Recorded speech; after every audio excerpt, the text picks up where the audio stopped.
Madhya Pradesh progressive pensioner association शाखा भोपाल खिलचीपुर के द्वारा अपनी लंबित 6 सूत्री मांगों के समर्थन में अनुविभागीय अधिकारी को मुख्यमंत्री के नाम सौंपा ज्ञापन।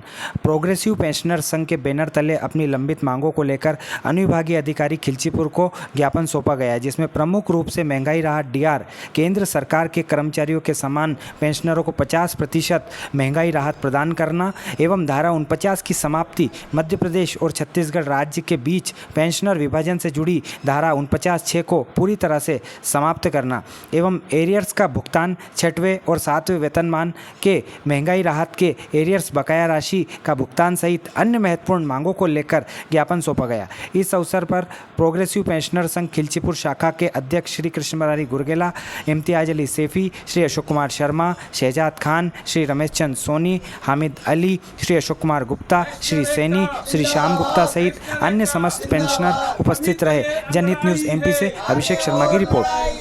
अभी तो ये अंगड़ाई है, आगे और लड़ाई है, हमारी मांगे पूरी हो, हमारी मांगे पूरी हो, चाहे जो मजबूरी हो, चाहे जो मजबूरी हो।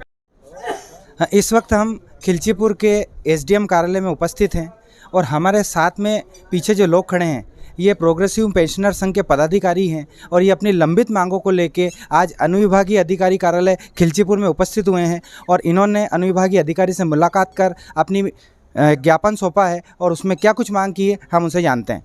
सर, आज आपने एसडीएम मैडम को ज्ञापन सौंपा है, क्या कुछ मांग की है, थोड़ा बताएं आप उस बारे में। हमारी मुख्य मांगे हैं मध्य प्रदेश राज्य पुनर्गठन अधिनियम की धारा 49(6) को अविलंब समाप्त किया जाए। अभी राज्य सरकार की घोषणा के अनुसार कैशलेस बीमा की योजना लागू की जा रही है, परंतु प्रीमियम के रूप में कर्मचारियों से 1% एवं पेंशनर से 4% लेने का प्रावधान किया गया है। निवेदन है कि या तो पेंशनर से कोई भी प्रीमियम नहीं ली जावे, अन्यथा कर्मचारियों से अधिक लेना तो अन्यायपूर्ण है। तीसरी, हमारे पेंशनर्स को दे आर्थिक लाभ 4, 6, 8 महीना बाद अथवा 1 वर्ष बाद भी मुश्किल से दिए जाते हैं। पेंशनर्स के लिए जाने वाले लाभ विलंब से दिया जाना पेंशनर के हक पर डाका डालने जैसा है। पेंशनर्स को एरियर नहीं दिया जाता है, यह घोर अन्याय है। पेंशनर्स को समय समय पर लाभ दिया जाना अनिवार्य है। छत्तीसगढ़ हाई कोर्ट एवं अन्य न्यायालयों द्वारा निर्देश दिए गए हैं कि मध्य प्रदेश के पेंशनर्स को केंद्र की तिथि से ही लाभ दिया जावे।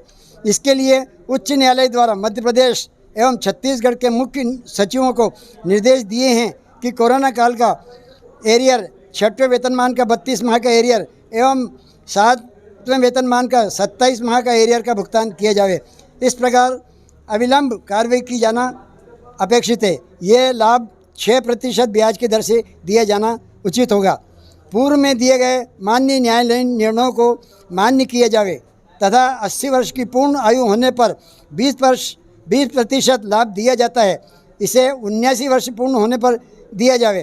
कर्मचारियों की तरह पेंशनर्स को उपादान राशि का भुगतान किया जावे। पेंशनर की समस्याओं पर सहानुभूतिपूर्वक विचार कर निराकरण करने का कष्ट करें। धन्यवाद। एसडीएम महोदय से आप मिले हैं, क्या कुछ आश्वासन मिला आपको? माननीय एसडीएम महोदय ने कहा है कि हम आपकी न्यायोचित मांगों के लिए शासन की ओर आपका ज्ञापन भेज रहे हैं।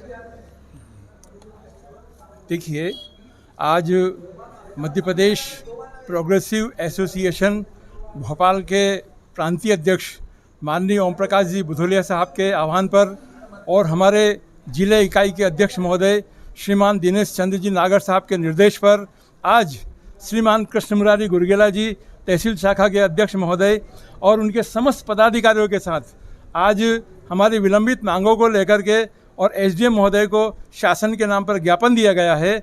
यह ज्ञापन शासन तक पहुंचेगा और शासन हमारी मांगों पर सहानुभूतिपूर्वक विचार करेगा, ऐसा हम समझते हैं। लेकिन सबसे बड़ी बात जो पेंशनर्स के गले में अटक रही है और जो परेशान कर रही है वो बात ये है कि मध्य प्रदेश छत्तीसगढ़ राज्य के विभाजन के समय इसके अनुच्छेद 49(6) इसमें ये प्रावधान किया गया है कि यदि जब भी डीए या डीआर दिया जाता है तो 76% तो मध्य प्रदेश शासन उसको भार को वहन करेगी और शेष 24% इसका जो वित्तीय भार है वो छत्तीसगढ़ राज्य इसको वहन करेगा।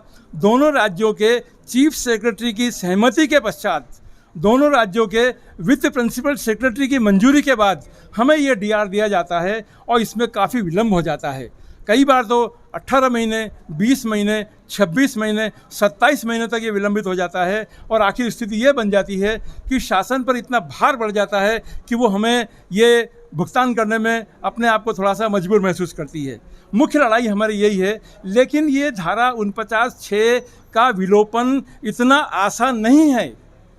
जब तक कि हमारे मध्य प्रदेश के माननीय मुख्यमंत्री डॉक्टर मोहन यादव साहब, छत्तीसगढ़ राज्य के मुख्यमंत्री माननीय साय साहब, जब तक दोनों चीफ सेक्रेटरी के साथ में, दोनों राज्यों के वित्त सचिवों के साथ में बैठ करके इस धारा को विलोपित करने का प्रस्ताव केंद्र के गृह मंत्री महोदय भारत शासन तक जब तक इस मांग को नहीं पहुंचाएंगे, जब तक विधिवत इसका पत्र नहीं जाएगा और जब तक केंद्र के गृह मंत्री महोदय इस विलोपन को स्वीकृति नहीं देंगे, तब तक ये धारा मध्य प्रदेश और छत्तीसगढ़ राज्य के कर्मचारियों को और पेंशनरों को दुख देती रहेगी। ये हमारी सबसे बड़ी पीड़ा है।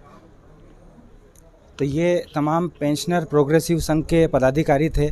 सबसे बड़ा विचारणीय प्रश्न ये उठता है कि ये वो पेंशनर प्रोग्रेसिव संघ के सदस्य हैं जिन्होंने अपनी शासकीय सेवा में विभिन्न विभागों में रहकर और सरकार की पूरी निष्ठा और पूरी अपनी मेहनत और लगन के साथ, पूरी कर्तव्य निष्ठा के साथ इन लोगों ने विभिन्न विभागों के माध्यम से अपनी सेवाएं दी हैं। लेकिन आज इन लोगों को संघर्ष करना पड़ रहा है, ये एक बहुत विचारणीय प्रश्न है। और ये जो धारा 49 का जो उल्लेख इन सदस्यों ने किया है, ये इन पेंशनर प्रोग्रेसिव संघ के सदस्यों के लिए एक श्राप बन चुकी है। और सबसे बड़ा विचारणीय प्रश्न ये उठता है कि लगातार 25 वर्षों से भारतीय जनता पार्टी की सरकार मध्य प्रदेश के अंदर है, डबल इंजन की सरकार है, केंद्र में भी बीजेपी बैठी है, लेकिन इसके बावजूद भी इन लोगों को संघर्ष करना पड़ रहा है। ये एक बहुत विचारणीय प्रश्न है। खिलचीपुर से अभिषेक शर्मा की खास रिपोर्ट। सबको कवर कर लो, वहीं से सबको कवर कर लो। खड़ो जाओ।